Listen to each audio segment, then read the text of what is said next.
Hi, my name is Keisha. I'm a salon owner, senior cosmetologist, wife, mom, college graduate, mentor, and the list goes on, all from Baltimore, Maryland. I had the vision of Take Time Full Service Salon being in a salon where women could come to and take their time at life, meaning they had the struggles of work and being a mom and being a wife, but I wanted this salon to be an area where they would come, relax, and leave looking beautiful and also feeling the same. Often I had young women come into the salon. Many would call me Miss Keisha, but I'm really just Keisha to most. And they would ask, how did you get such a huge salon at such a young age? And so I was so eager often to tell them, I went to college.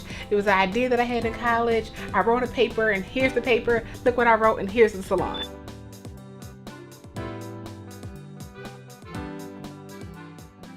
Growing up, it was just me, my mom, and my sister. I watched my mom all my life have at least 2 jobs. I get speechless all the time when I think of all that I've come from, all that I've been through, and standing today to say that I've made it 5 years. I want to just run and just tell the world. I actually came to this building just to get a hot dog across the street, looked up, began to cry, and just knew that this was it. This was my 2-story building. Wasn't sure how I was going to be able to afford it. I had no employees, no staff, nothing. I just had myself and knew that I was going to make it happen. There was no fear, there was no doubt in my mind I was going to make it happen. So I began to tell my story, and in telling my story, I began to think, well, I have a story to tell. And they were listening, so I began to gather more girls, and before you knew it, I had about 25 young women. I said, I can really tell this story, I can motivate girls. Let me gather other powerful women who I know that can do what I can do for them. So from that created my youth program, which is entitled With Abstinence is Treasure. Wait. When I sit down with any young person, I ask them, what do they want from life? First thing many will say is that, well, I haven't been given the opportunity. Well, I don't have, and I don't.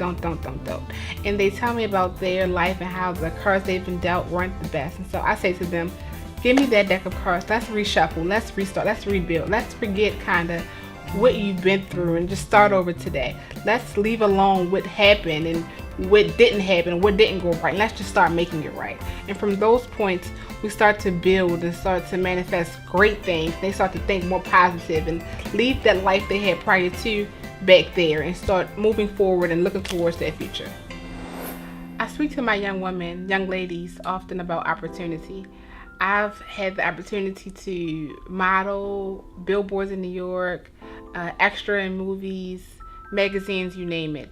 In college, I began to model, and through modeling, I began to see myself. I began to see myself in the light that I truly liked.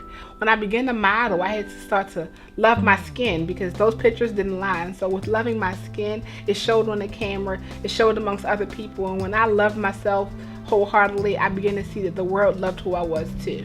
I was truly inspired to write the book through situations that I've seen younger people go through, that I'm like, oh, you didn't have anyone to tell you not to do that, or you didn't know you can go around the bush. I wanted this book to become that. I wanted this book to be a mentor to anyone who reads it, whether you're 12 or 45. This book will be a silent mentor.